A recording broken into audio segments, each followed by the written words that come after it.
প্রধানমন্ত্রী তারেক রহমানের ঢাকা ইউনিভার্সিটি ভিজিটের পর থেকে সোশ্যাল মিডিয়া বেশ ট্রল হচ্ছে। তো একটা পক্ষ সন্দেহ পোষণ করতেছে যে আসলে উনি একসময় সেখানকার ছাত্র ছিলেন কিনা। তো এই প্রসঙ্গে আম, তারেক রহমানের সাথে আমেরিকার সাবেক প্রেসিডেন্ট ওবামার একটা মিল, বেশ ভালো মিল খুঁজে পাচ্ছি। তো জিনিসটা খুবই ইন্টারেস্টিং। 2008 সনে ওবামা যখন আমেরিকার প্রেসিডেন্সিয়াল ইলেকশনে দাঁড়াচ্ছিল, তখন একটা পর্যায়ে এসে আম, এরকম এক পক্ষ একটা বের করেছে যে ও আসলে কি আমেরিকাতে জন্ম হয়েছিল কিনা। অনেকে তখন সন্দেহ পোষণ করতেছিল যে ও মনে হয় কেনিয়াতে জন্ম হয়েছিল।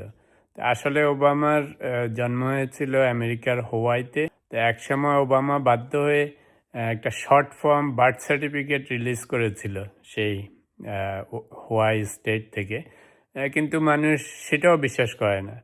পরবর্তীকালে প্রেসিডেন্ট হয়ে যাওয়ার পরে লং ফর্ম বার্থ সার্টিফিকেট, যেটার মধ্যে অনেক বেশি ডিটেলস ইনফরমেশন থাকে, সেটাও রিলিজ করেছিল, কিন্তু তাতেও কাজ হয়নি।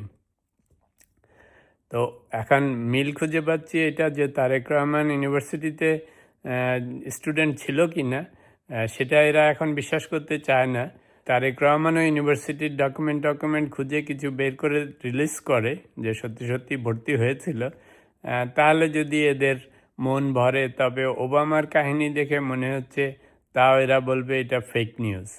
তা আমি অবশ্য একটু রিসার্চ করেছিলাম। রিসার্চ করে এই যে ফটোতে দেখতে পাচ্ছেন, সেই সময় স্টুডেন্টের রেজিস্টার বইতে যে তারেক রহমানের নাম ছিল, পিতা জিয়াউর রহমানের নাম আছে, 1985-86 সেশন দেখা যাচ্ছে। তো অনেকে আবার সোশ্যাল মিডিয়ায় দেখলাম খুব আওয়ামী ঘরানার দু একজন বিখ্যাত যারা সোশ্যাল মিডিয়ায় কথাবার্তা বলেন, তারা আবার হাস্যরস করতেছে যে উনি তো ইলেকশনের কাগজপত্র লিখছে উচ্চ মাধ্যমিক, তাহলে ইউনিভার্সিটিতে কখন গেল। তো এটাও একটা হাস্যকর যুক্তি। ইউনিভার্সিটিতে উনি কমপ্লিট করেছেন বলেন নাই, তো ফলে এখন কমপ্লিট যখন করেন নাই, উচ্চ মাধ্যমিকই তো লিখতে হবে আসল ডকুমেন্টে। তো যা হোক, বলে না যাকে দেখতে নারী তার চরণ বাঁকা।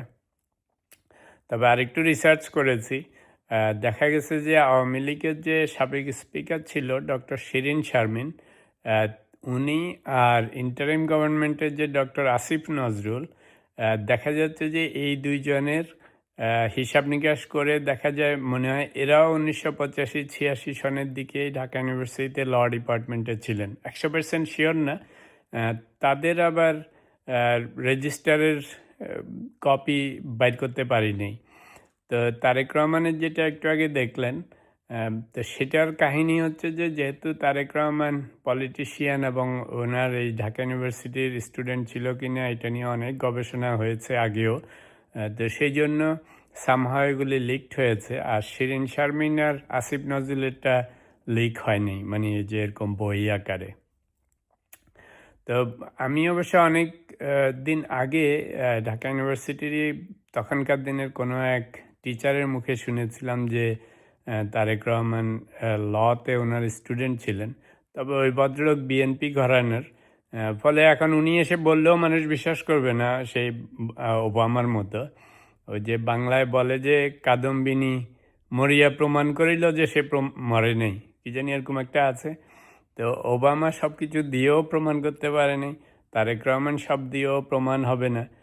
তবুও যেহেতু এখন ক্ষমতায় আছে, ইচ্ছা করলে ইউনিভার্সিটির রেজিস্ট্রার বা অন্যান্য I am sure there will be some documentation, কিছু একটা প্রকাশ করে দিতে পারেন নিন্দুকদের মুখ বন্ধ করে রাখার জন্য। তারেক রহমানের মনে হয় ভালো বলি এটা হয়তো বোঝা যায়, সেই জন্য কে বলে নিশ্চয়ই বিএনপি থেকে অনেক টাকা পয়সা খেয়ে ওনাদের দালালি করছেন বা ওনাদের সুনাম করছেন।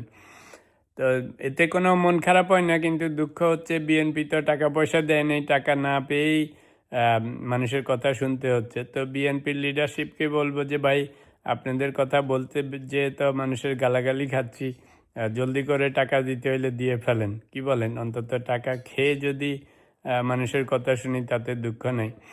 অন এ সিরিয়াস নোট, আমরা গণতন্ত্রের উত্তরণের জন্য অনেক যুদ্ধ করেছি গত 16-18 বছর ধরে। তো জুলাই আন্দোলনের পর থেকে যখন গণতন্ত্রের ট্রানজিশন হয়েছে, আমার পার্টিকুলারলি উদ্দেশ্য হচ্ছে যে এখন গণতন্ত্র প্রতিষ্ঠা হয়েছে, এখন অন্তত 2-1 বছর 2-4 বছর শান্তিপূর্ণভাবে থাকি, সরকারকেও একটু টাইম দেই, বিরোধী দলকেও একটু টাইম দেই, টুকটাক ভুল ত্রুটি হইলেও গণতন্ত্রটা প্রতিষ্ঠা হোক, সব কিছু সুন্দরভাবে চলুক। যদি সরকার আগের মতো সেরকম স্বৈরাচার হয়ে ওঠে, তারেক রহমানরা বা বিএনপিরা যদি সেরকম হয়ে ওঠে, তখন দেখবেন যে মাশাল্লাহ ওদেরও অনেক সমালোচনা করব।